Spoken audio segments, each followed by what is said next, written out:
for inviting me for this important seminar.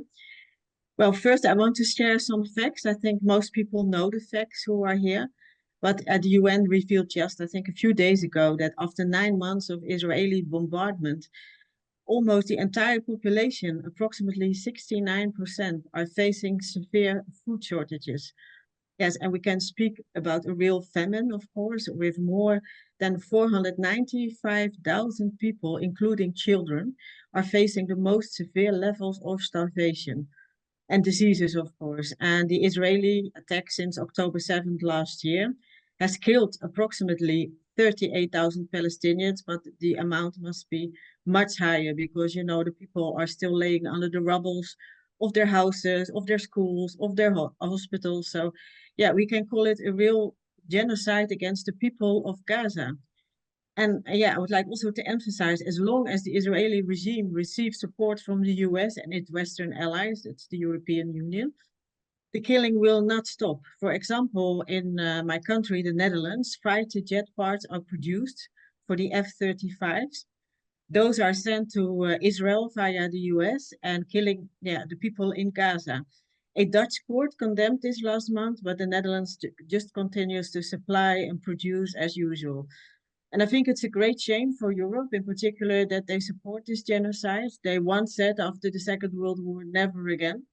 But they lied, as we know, they a lot of times they do. So, and also for the first time, we are seeing a genocide live on TV and social media for the first time, I think, in modern history.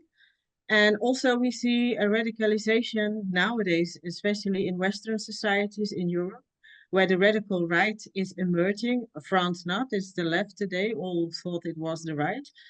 And we know these are Zionists. They hate Arabs, and especially my country has now Geert Wilders, who is a staunch supporter of Zionism. And well, I think he has two passports somehow. And yeah, this is really awful, natuurlijk. But there's something else we don't hear about in the Western media, and that is not only Gaza or Palestine. They are at war with the Israeli regime.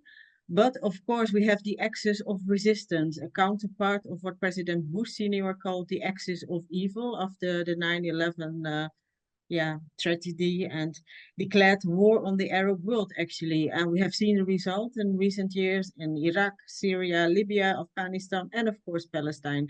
But now we have the axis of resistance, which consists, among others, of Syria, Iraq, Yemen, Hezbollah. And yeah, now back to the Gaza. Even now, when we speak, the bombings continue, and civilians are mainly targeted. Children, women die, and they are brutally murdered, in my opinion.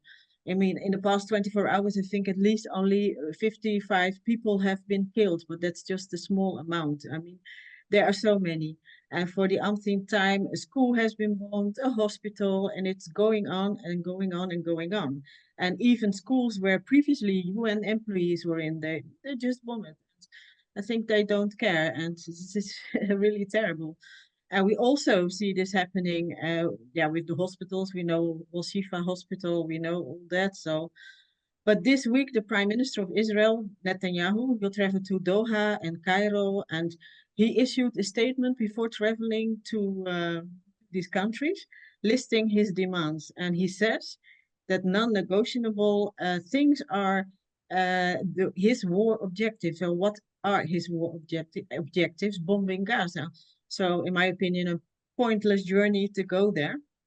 He will continue to massacre the people of Gaza, which they call a second Nakba. And I would also like to emphasize that the Arab world must unite, put aside the differences in political views or religious difference, whatever. I think now that their brother people in Gaza are being massacred day by day already for 9 months, we can they can only defeat the Israeli regime if the Arab world is united. I mean, it will not come from the West. We know that they had the Oslo Accord. Now in the Netherlands, the International Criminal Court has issued arrest warrants for the leaders of Hamas, but also for Benjamin Netanyahu and his defense minister Gallant. But we all know Israel is not recognizing this court, and so yeah, it's just something which is not going to happen. I mean, the charges are extermination and murder because of starvation. We all know this, but will it have an impact? No, it will not. It will not stop the killing because, yeah, what I said, Israel has not recognized the ICC. And so, yeah, in my opinion, to conclude, the current situation can only be resolved, what I said, that the Arab world itself will unite. And perhaps maybe the role of Russia as a mediator, because Russia is, in this case, I don't speak about Ukraine, but I speak about the Middle East or Gaza. It's a fairly neutral country and it does not send weapons to Israel. It never had a colony in the Middle East. So we all know the Oslo Accords, yeah, well, they failed. And the West itself is now involved in this proxy war against Russia. So it will not come from them. And America, now, what said before, is a Zionist country. APEC is there. The Jewish lobby is there. And so from the West, I think there will be no hope. So thank you all, yeah, for listening, and let's hope that there will be at least a ceasefire, and in the end effect, the Palestinians will have their own Palestinian state, which is about time if we think about 1948.